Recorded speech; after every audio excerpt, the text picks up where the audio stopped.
이 소자본 창업을 하는 데 있어서 가장 중요한 부분은 뭐냐면 그 개인의 어떤 경험, 그다음에 경험과 역량 이런 부분이 필요합니다. 실제로 자기가 그 분야를 잘 아는 분야 쪽으로 창업하시는 게 가장 어떤 좋은 부분이라고 볼 수가 있겠고요. 또 하나는 이제 이러한 어떤 소자본으로 할 수 있는 부분들이 이제 뭐 프랜차이즈점을 제외한 어떤 일반 카페, 그다음에 이제 간단한 어떤 베이커리 편의점. 편의점도 상당히 돈이 많이 들어요. 아, 그래요? 자본금이 많이 필요해요. 그다음에 이제 그 뭐 어떤 그 조그만 어떤 뭐 마카롱이나 이런 과자 이런 정도를 하는 베이커리 1인샵 이런 것들 또는 이제 패스트푸드 중에서도 아까 이제 잠깐 우리가 여담으로 했던 뭐 푸드트럭이라든지 이런 네. 부분도 해당될 수 있다고 볼 수가 있겠죠. 그리고 이렇게 이제 외식이나 이제 음료 쪽에 관련된 어떤 창업들을 하시는 분들이 상당히 많고요. 또 하나 분야가 이제 각광 받는 분야가 요즘에는 이제 그 방송 쪽에 유튜버라든지 이런 여기 어떤 계시죠? 그 뭐 인플루언서라든지 이런 쪽을 통해서 이제 그 창업하시는 분들이 또 의외로 또 많이 증가하고 있습니다. 그렇게 얘기를 하니까 저는 이미 창업을 하고 있는 계시네요. 상황이네요. 그렇죠. 네, 근데 창업은 했지만 인컴이 없어요. 아. 네, 들어온 돈이 없습니다. 네, 그냥 명목상 이제 대표인데. 교수님, 근데 이렇게 또 자금뿐만 아니라 탈북민들에게 또 금융 이것보다 더 어려운 것이 부동산 관련된 부분이 많이 어렵다고 합니다. 그래서 뭐 사무실 임대계약서, 가계 권리금 이런 문제도 해결을 해야 이제 창업이 할 수 있는 거잖아요. 창업을 미리 공부를 해야 되겠죠. 네, 이게 좀 굉장히 어떤 중요한 창업하는 데 있어서 중요한 부분인데요. 우리가 통상적으로 창업을 하는 데 있어서 무엇을 준비해야 되느냐라고 했을 경우에 뭐 외국의 어떤 뭐 유명한 교수나 학자 이런 분들은 세 가지 정도를 얘기하는데 저는 거기다 두 가지를 더 붙여서 5가지가 됩니까 다섯 그러면? 가지로 설명합니다. 네, 대표님 받아 적으세요. 앞으로 또 어떻게 될지 모릅니다. 네. 네. 네, 첫 번째는 뭐냐면 이제 아이템입니다. 아이템. 내가 어떤 직종을 네, 하겠냐? 어떤 아이템을 내가 그 어떤 아이템을 창업할 것인가를 어. 선택하는 부분이고요. 네, 네, 아이템. 두 번째는 이제 창업자나 창업팀 혼자 할 거냐 아니면 같이 팀으로 어울려서 할 할 거냐, 것인가. 팀으로 할 것이냐 요거를 정하는 거고요. 세 번째가 자본금입니다. 창업 자본금. 그게 제일 중요할 예, 것 같네요. 네. 그다음에 이제 네 번째가 뭐냐면 요건 이제 지금- 교수님이 어떤 네, 저희한테 제가 주는 거죠. 경험을 통해서 이제 뭐 꿀팁이네요. 연구 네. 이런 거를 통해서 좀 그 얻은 결론인데요.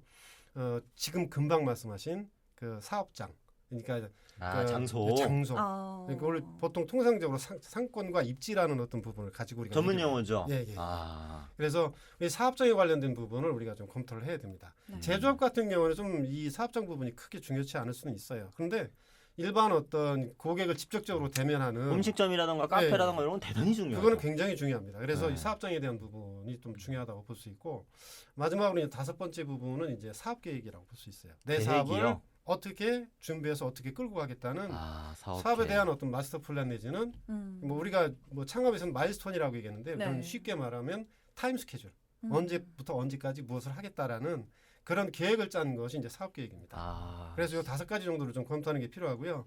그럼 그 질문 주신 부분은 뭐냐면 우리가 이제 그 사업장을 선택하는 데 있어서는 최소한 그 부동산이나 이 전문가의 어떤 조력을 받아야 되는데 최소한 세 곳 이상은 가서 비교해 보시는 것이 좋습니다.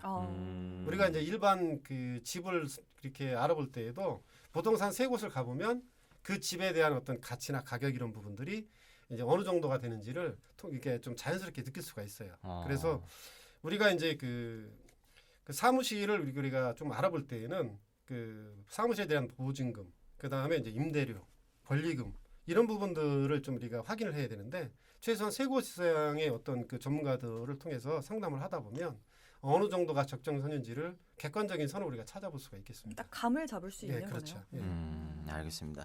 우리 그 대표님 지금 창업해가지고 이렇게 사업을 진행을 하고 계시는데 네. 사실 우리가 앞서 말씀을 해주신 우리 교수님처럼 이런 5가지 어떤 꿀팁 네. 이런 걸 안 지키면서 네. 아니면 이제 요거를 좀 부족하게 하면서 창업에 좀 실패한 탈북민들을 본 적은 혹시 없나요? 지금 말씀하신 게 대부분을 다 못 지키는 분들이 그래요? 어, 다 못 가지. 지켜요? 창업을 어떻게 하는 거지 이게 대체? 그러니까 말씀을 듣다 보니까 네. 사람들이 대부분 이런 부분을 많이 못 지키는 것 같아요. 그러니까 이게 이렇게 교수님 같은 그 컨설팅 해주시는 분들이 이야기를 해도 좀 많이 그 집중해서 두지 못하는 경우도 있겠지만 네. 이해가 안 되는 부분도 있을 것 같고 해서. 그러니까 저도 이제 들으면서 타임테이블 막 이런 얘기 나오면 이제 네. 나이가 좀 있으신 탈북민들 같은 경우는 뭐 계획을 어떻게 하라는 건지 잘 모를 것 같긴 해요. 예. 하지만 이건 또 필수적인 거니까 들어야죠, 진짜로. 맞아요. 그러니까 왜 마스터 플랜이 어떻다 이야기하게 되면 그러면은 제가 아는 분 만두집 하시는 사장인데 네. 야 무계획이 마스터 플랜이야. 아, 무계획. 기생충. 넌 계획이 다 있구나. 예. 예, 그렇게 막 이야기하시면서 어. 좀 이렇게 좀 뭔가 도전적이고 진취적인 건 좋으나 좀 더 이렇게 좀 뼈와 살을 이렇게 좀 가려보면서 이렇게 하는 것도 좀 중요한 것 같은데 딱 우리가 지금 방송 시작하면서 이야기했던 이 자본에 대해서만 집중을 할 뿐이지 이 아. 앞뒤 전후는 많이 이렇게 빼시는 것 같아요. 근데 실제 이게 아까 교수님 말씀하신 게 5가지 이게 여기서 다 이게 포함된 건데 포함된 거. 예. 100%로 나르면 그냥 20, 20, 20 이렇게 나갈 텐데 그 자금에만 자금에만 집중해서 집중돼 있다 보니까 혹시 이게 놓치지 않을까. 어떻게 보면 오늘 방송을 통해서 5가지 딱 집어주셨으니까 네. 더 알기 쉬우실 것 같아요. 그렇죠. 네. 네. 꿀팁이었어요. 이건 진짜 알고 가야 됩니다. 오늘 요 5개. 요거 이제 키 맞아요. 포인트. 네네. 네. 맞습니다. 그러면 유진성 대표님이 보셨을 때 직접 회사를 운영하고 계시잖아요. 네. 그러면은 뭐 예를 들면은 뭐 포기하지 않는 정신이라던가 이런 대표님이 보셨을 때 가장 중요한 가치 이런 건 네. 어떻게 될까요? 멘탈 뭐 이런 거 있잖아요. 아, 그렇죠. 강한 예. 정신 네. 이런 거. 예. 그러니까 그 도전 정신만큼 중요한 게 인내심인 것 같아요. 인내하라. 인내심. 예. 야, 예. 종교적인 어떤 좀 얘기가 뭐 나와요. 버틸 수 있는 좀 아니, 마음가짐 이런 거 말씀하시는 거죠? 맞아요. 이게 어쨌거나 보면은 저도 그 카페도 접어보고 뭐 그 물류 그 프로세스도 접어보고 이러다 보니까 절박감이라는 타격감이라는 거는 뭐 이루 말할 데가 없더라고요. 근데 그 도전할 때는 좋았는데 막상 시작하다 시작하고 보면은 이게 평상 일상적인 그런 쭉 평행선을 달리려고 하니까 인내심이 없으면 어느 순간인가 좀 떨어져 나가는 것 같아요. 아, 정말 저는 이해가 좀 되는 부분이에요. 이 창업하시고 어떤 자영업 하시는 분들이 인내심이 없으면 네. 지금 코로나가 지금 2년 넘게 이렇게 연장이 되고 있는데 만약에 인내심이 없다면 이걸 못 버티고 다들 접었을 맞아요. 거예요. 그러니까 이런 인내심이 정말 중요하다. 와, 정말 필요한 얘기인 것 같아요. 진짜. 맞습니다. 그럼 이쯤 돼서 김경환 교수님, 네네. 그 유진성 대표님 말씀처럼 어떻게 보면은 막 도전을 해야겠다 이런 마음으로 창업을 시작을 하고 난 그 시작보다는 막상 창업을 하고 나서 그 후가 더 중요하다는 생각이 드네요. 그렇죠. 예. 우리가 이제 창업은 어떻게 우리 유진성 대표님 말씀을 제가 또 공감하는 부분은 뭐냐면 사실 우리는 좋아하는 것을 창업으로 하게 되면 굉장히 어렵습니다. 창업은 잘하는 걸 하셔야 돼요. 잘하는 아이템을 하셔야 되고 그다음에 또 이제 필요한 부분은 뭐냐면 전문가의 어떤 조력을 좀 받는 게 좋습니다. 다른 말로 표현하면 이제 나를 후견해서 뒤에서 지원해 줄 수 있는 멘토가 있으면 좋습니다. 전문가가 있으면 좋아요. 그런 부분이 좀 필요하다고 볼 수 있고요. 질문하신 것처럼 우리가 이제 창업이라는 것은 말 그대로 이제 그 바둑판 위에 돌을 하나 놓는 겁니다. 돌을 하나 놓는 거. 이게 시작점이에요. 이 시작점이기 때문에 이 시작점을 중심으로 해서 내가 이 바둑판을 어떻게 살려갈 것인가에 대한 거는 전적으로 본인의 어떤 역량에 딸려 있는 부분이거든요. 네. 그래서 일단 우리가 이제 창업 부분에 대해서 뭔가를 우리가 준비를 철저히 했다 그러면 철저히 했다거나 아니면 철저하게 준비하지 못했다 하더라도 일단은 내가 이 사업을 어떻게 운영을 해 나가겠다라는 어떤 전략이 반드시 필요합니다. 이 전략을 수립해야 뭐 내가 앞으로 어떤 방향으로 내 사업을 끌어갈 것인가에 대한 것을 결정할 수가 있거든요. 그래서 그 다음에 이제 이 수립된 전략을 가지고 내가 만든 상품이나 서비스를 어떻게 홍보할 것인가. 마케팅 부분을 좀 고민해야 되고요. 그 다음에 이 제품이라든가 서비스 이런 부분은 기존에 내가 개발된 걸 가지고 평생 동안 울거먹을 수는 없어요. 그러니까 계속 새로운 어떤 아이템들 개발을 해야 됩니다. 아까 말씀하셨던 트렌드를 읽는 힘 뭐 이런 그렇습니다. 것도 예. 트렌드 자체가 어떻게 흘러가는지에 대한 우리가 트렌드를 선도한다는 건 굉장히 어려워요. 그렇죠. 하지만 트렌드를 뭐 선도할 수 있는 어떤 여력이나 뭐 역량이나 이런 부분은 사실 부족할 수밖에 없습니다. 하지만 트렌드 변화의 흐름을 내가 놓치지 않고 따라가 주는 것. 이게 이제 성공할 수 있는 하나 요인이라고. 알겠습니다. 우리 대표님이 우리 저기 교수님이 이런 얘기를 해주셨으니까 실제로 우리 대표님 어떻게 또 트렌드를 좀 따라가고 있는지 궁금하네요. 사회에 대해서 좀 관심이 많고 공부를 좀 하세요? 그러니까 그 뭐 전업적으로 하지는 못합니다. 뭐 그렇긴 하겠지만, 네. 전업적으로 하지는 못하는데 웬만하면은 어떻게든 좀 그 교수님 말씀하신 것처럼 뒤처지지 않으려고 그러고 네. 그게 사회에 대한 공부를 안 하는 순간 이게 사회라는 게 보니까 그 안에는 나도 있고 우리 고객도 있고 거래처들도 있고 뭐 하니까 그 사람에 대한 이해가 필요한데 그게 없으면 안 되는 부분인 것 같아요. 그래서 그 부분도 그렇죠. 그러면 교수님 네네. 혹시 그 트렌드를 읽는다라는 게 어떻게 보면 좀 추상적으로 느껴질 수도 있을 것 같거든요. 그럼 네, 그럴 수 트렌드를 있습니다. 어떻게 읽어야 될까요? 트렌드를 우리가 보면 패션쇼를 하는 걸 우리 연상을 해보면 네. 우리가 이제 만약에 올 가을에 패션쇼를 한다 그러면 올 가을에 하는 패션쇼가 언제 거를 대상으로 하냐면 내년 봄 거를 대상으로 합니다. 그잖아요. 그러니까 미리 좀 준비를 미리 준비. 그렇죠. 하는 그러니까 거구나. 우리가 이제 많은 전문가들이 보면 이제 매년 초에 보면 이제 창업에 대한 트렌드라든지 이런 전망들을 많이 내세우고 발표도 해요. 그럼 뭐 김남도 교수가 막 발표하는 어떤 그런 창업 트렌드 이런 부분도 있겠고 뭐 세상에 흘러가는 흐름에 대한 어떤 부분에 대한 이야기들을 상당히 많이 하거든요. 그래서 우리가 이제 쉽게 접할 수 있는 정보가 사실은 인터넷이나 이런 쪽에 차고 흐르고 넘쳐요. 그렇죠. 단지 이제 아직까지 내가 관심을 그쪽에 갖지 못하고 내가 이제 여력이나 여유가 없어서 그쪽을 좀 놓치는 경우다라고 볼 수가 있겠고 자기 자신이 자기 스스로가 관심 갖는 부분에 대해서 계속해서 자료를 찾아서 읽어보는 것만으로도 창업에 대한 준비는 계속해서 ING 되고 있다. 이렇게 진행되고 있다라고 볼 수 있을 것 같습니다. 뭐 책을 참고해보는 것도 좋겠고 아니면 또 교수님처럼 전문가의 또 상담을 받아보는 것도 좋겠네요. 네. 그러면 유진선 대표님은 지금 운영하고 계신 카이정 물산의 10년 후는 어떨까요? 그 그림 좀 그리고 계세요? 그러니까요. 아까 우리 얘기한 트렌드를 것처럼 좀 읽고 계신지. 큰 그림을 딱 그리고 계신지 궁금하네요. 뭐 생각만 해도 너무 좋죠? 네. 갑자기 미소가 번지시는데. 예, 그러니까 너무 그러니까 뭐 이런저런 생각을 많이 해봤습니다. 뭐 네. 무슨 뭐 경제적 지표로는 매출액을 얼마까지 띄워놓고 싶다. 아. 그 인력적으로 고용을 얼마나 하고 싶고 뭐 이런 뭐 동산을 어떻게 늘려가고 이런 생각도 분명히 다 전문용어 있었고요. 나오네요. 네. 근데 그보다 그게 함축해서 이야기할 수 있는 건 보니까 그래도 한 대한민국에서 기억되는 회사 보니까 뭐 탑 500 뭐 이런 게 있더라고요. 삼성전자 이렇게 딱 기억에 남는 회사가 되고 싶다. 탑 500 뭐 이런 게 있더라고요. 10년이 되든 20년이 되든 간에. 음. 그래서 우리 뭐 그런 탑 어쩌고 하는데 좀 들어가면 좋지 않겠나 뭐 이런 생각을 해봅니다. 야망이 있으신 분이에요, 충분히 우리 근데 대표님. 현실성 있는 이야기인 것 같아요. 왜냐하면 이제 또 코로나하고 마스크 사업도 하고 계시니까. 네, 뭐 그렇긴 하지만 앞으로 갈 길은 멉니다. 알겠습니다. 네, 저희가 지켜보겠습니다. 10년 저희도 동안. 응원하겠습니다. 네, 우리 감사합니다. 교수님 그러면 네. 끝으로 이제 창업을 준비하시는 많은 탈북민들 또 우리 대표님처럼 이제 창업을 성공하신 분들이 있긴 하지만 그래도 창업 준비하는 분들이 있을 거 아닙니까? 이런 분들한테 지금까지는 좋은 얘기, 조언, 필요한 부분들 얘기를 했지만 하지 말아야 될 거, 경계해야 될 거, 요런 거는 정말 피해야 된다. 요런 것들이 있으면 소개를 좀 해주세요.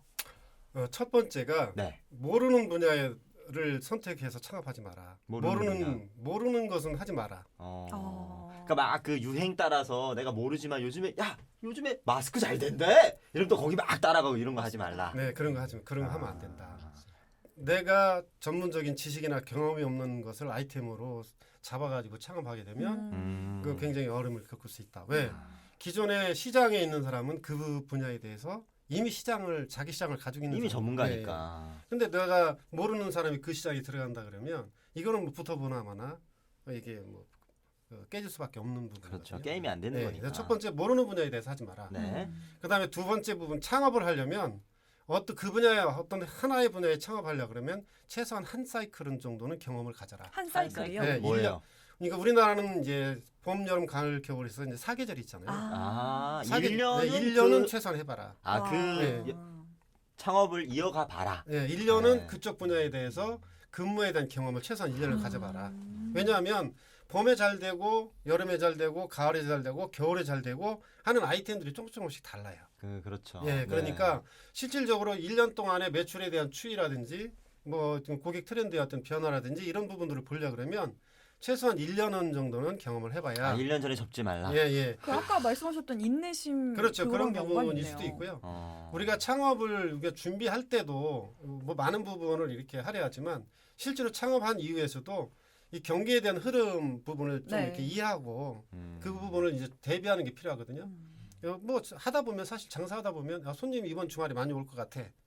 그건 이제 우리가 예측만 하는 게 아니라 과거의 경험을 가지고 이제 얘기하는 거잖아요. 데이터를 가지고. 예, 데이터를 가지고 예, 그런 부분들을 많이 활용하는 것이 필요하고 그다음에 세 번째로 필요한 부분은 이거는 제가 꼭 말씀드리고 싶은데요. 창업을 그냥 자기 생각만 가지지 말고 창업 전문가의 조력을 꼭 받아라. 아, 이러면서 우리 교수님 쓱 어필 나옵니다. 네, 나 같은 사람 필요합니다. 이렇게. 이미 바쁘십니다. 저 같은 사람 필요합니다. 한데 왜 저는 제가 주로 잘하는 분야가 있고 네. 또 다른 분들은 다른 잘하는 분야가 각각 달라요. 그렇죠. 네. 그 분야의 전문가들을 만나서 네. 얘기를 해봐라. 그 전문가를 찾아서 전문가의 조력을 받아라. 전문가의 조력이 전 중요하다고 생각을 하는 게 실패의 폭을 어떻게 보면 좀 줄일 수 있는 그렇습니다. 그렇죠. 방법이잖아요. 네. 우리가 이제 사업계획을 쓰게 되면 자기 사업에 대한 처음과 중간과 끝에 대한 계획을 수립할 수가 있어요. 아까 우리가 뭐 시장 조사라든지 이런 부분들이 다 어디에 들어가냐면 사업 계획이 들어갑니다. 그러니까 창업을 우리가 준비하는 단계, 그 다음에 창업 이후에 경영 전략을 수립하는 단계에서 전문가를 활용하게 되면 보다 더 조금 더 이제 실패에 대한 확률을 낮출 수 있다. 네. 이렇게 네, 말씀드릴 수 있을 알겠습니다. 것 지금까지 김교명 교수님의 네, 자기 어필이었습니다. 그래도 자, 이제 오늘 굉장히 창업을 하시려는 분들께서 만약에 저희 방송 보신다면 주의해야 될 점도 굉장히 많이 짚어주셨고 또 이미 성공하신 우리 대표님께서 꿀팁도 알려주셨고 해서 굉장히 유용한 방송이었을 것 같아요. 그렇죠? 아직 부족합니다. 아직 그런가요? 부족해요. 저 2부 네. 남아있죠? 그렇죠. 네, 저희 다 같이 정착생활 창업편 다정한 딱친구 정현정 박희성이었습니다. 네, 창업 첫 번째 편 함께 했는데요. 끝맺기 전에 저희 꼭 잊지 않아야 될 부분들 있잖아요. 그렇죠. 지금까지 정착 생활 가운데서 도움이나 지지를 받았던 기억에 대해서 우리 유진성 대표님의 이야기 잠시 들어보도록 하겠습니다. 지금 저희도 사업을 시작함과 동시에 뭐 여러 가지 어려움이 많았었는데 네.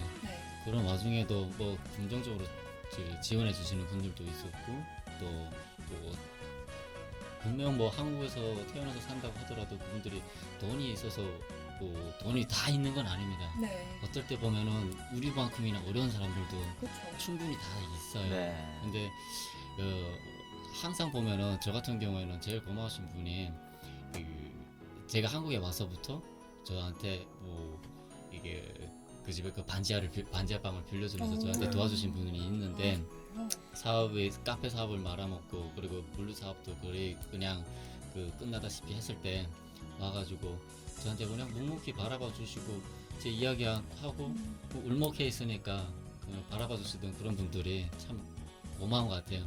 도움 어떤 뭐 금전적인 도움보다도 심적인 그런 도움을 많이 받아준 분들한테 참 감사해요. 네, 그러면 방금 말씀해 주셨던 것처럼 도움을 주셨던 분에게 우리 한번 이번 기회를 통해서 보고 네. 계실 수도 있잖아요. 네네. 그러니까 여기 카메라 보고 영상 편지 한번 보내면 어떨까요? 네. 이모부 처음에 한국에 왔을 때 그 이모분의 그 반지하 방에다가 저 살게 해줬잖아요. 그리고 회사 다닐 때도 그렇고 학교 다닐 때도 뭐 매달 얼마씩 뭐 몰래 통장에다 돈 넣어준 것도 저 되게 감사하게 생각하고 있어요. 그리고 제가 좀 더 잘 돼가지고 이모분의 옥상에다가 멋있는 텐트를 설치게요. 너무 감동적인데요. 정말 잘 돼야 됩니다. 이모부가 그거 하나 바라고 지금까지 계속 이모부가 친 이모부가 아니거든요. 아, 그게 그래요? 나이 때가 도와주신 분. 예. 네. 있으니까 그냥 뭐 네. 모르시는 뭐 아는 친분이 있는 분인데 그냥 이모부라고 존칭만 그렇게 하는 거고요. 예. 바빠서 찾아뵙지도 못하고 있었거든요. 거의 이게 한 사실 1년 넘게. 좋아요. 바쁘다라는 건 이제 그만큼 장사가 잘 된다는 의미 아니겠습니까? 네. 자, 저희가 이제 취업 2편에서는요. 우리 김교명 교수님과 그리고 유진성 대표님 또 그리고 탈북민인데 지금 창업을 막 하고 계시는 분이에요. 정말 실질적으로 이 창업편이 필요하신 그런 분을 모시고 이야기를 나눠보는 시간을 준비를 했거든요. 네, 저희 두 분 이어서 2부에도 함께 하니까요. 기대 많이 해주시고요. 네, 저희 다 같이 정착생활 다정한 딱친구 박희성 정현정이었습니다. 다음 시간에 만나요. 안녕히 계세요.